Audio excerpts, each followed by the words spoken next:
ايه ده؟ هي الحارة اتغيرت كده ليه؟ وانا بقالي كتير غايب في السجن ولا ايه؟ لازم أنا ارجع اسيطر في الحارة دي وكل واحد يعرف تمامه. رجع لكم تاني المعلم جزرة يا حارة. من بكرة هتناموا من المغرب. الحق يا معلم سيد، شوف مين جاي في اول الشارع. المعلم جزرة طلع من السجن. ايه ده هو فعلا، يا رب استرها يا رب. السلام عليكم يا معلمين، عاملين ايه؟ طبعا انتوا وحشتوني بس انا ما وحشتكوش. انا عارف. مرحبا برجوعا ليا في الحارة. مالك يالا مكشر ليه من ساعة ما شفتني؟ اجري يلا هاتلي حاجة اشربها. وانا اقدر اكشر يا معلم جزرة؟ ده انا مفيش، بس انا تعبان شوية. لا الف سلام عليك يا اخويا، اجري يلا هاتلي حاجة اشربها لغاية ما اسلم على المعلمين واعرف ايه اخبار الحارة، عشان غايب بقالي كتير انا عارف. يا معلم جزرة انت وحشت الناس كلها يا معلم جزرة، ما تقولش كده.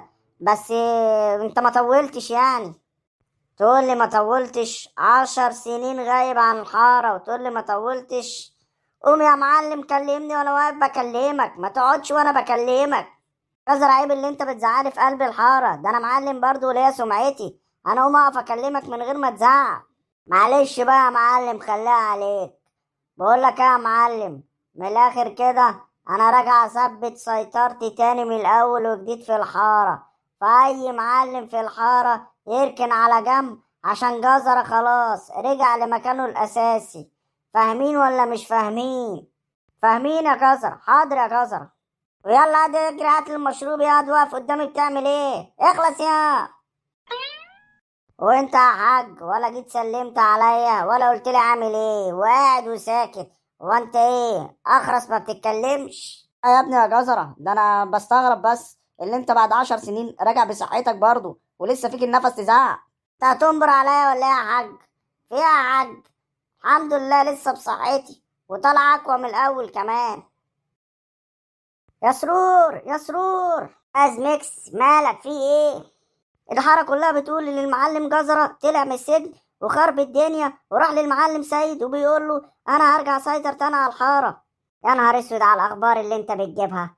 طب وايه العمل ده؟ جزرة كده هيخرب الحارة؟ ما اكيد يا زميكس هيخرب الحارة، ده جزرة طالع المرة دي وناوي على الشر. لا احنا لازم نقفله المرة دي.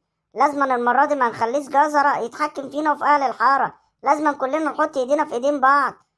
يعني هنعمل ايه يا زميلي يعني؟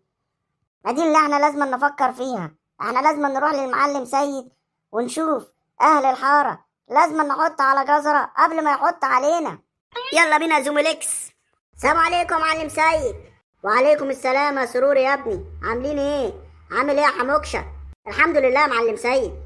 الحمد لله يا معلم سيد، احنا سمعنا خبر غريب كده يا معلم سيد وقلنا نيجي نتأكد منك عشان الخبر ده صحيح يبقى ربنا يستر على الحارة اللي من الجايين. هو جزرة طلع فعلا من السجن؟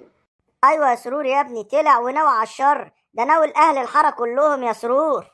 ومين قال لك يا معلم اللي احنا هنسكت؟ احنا لازم نشوف حل في جزره ده. هو مين ده اللي بيتكلم وبيقول لازم نشوف حل في جزره ده؟ مين انت؟ يا نهار اسود يا سنيكس، ده جزره جه. ربنا يسترها. الحق يا معلم سيد، ده المعلم جزرة جه. يعني انت جبت التايه يا ابن الفلحه؟ ما احنا سامعين صوته. انتظروا الجزء التاني، وكل اللي شاهد الفيديو لغاية هنا دلوقتي ما ينساش يعمل اشتراك في القناة ويفعل زرار الجرس ويعمل لايك ويكتب كومنت حلو عشان نقدم لكم فيديوهات جميلة.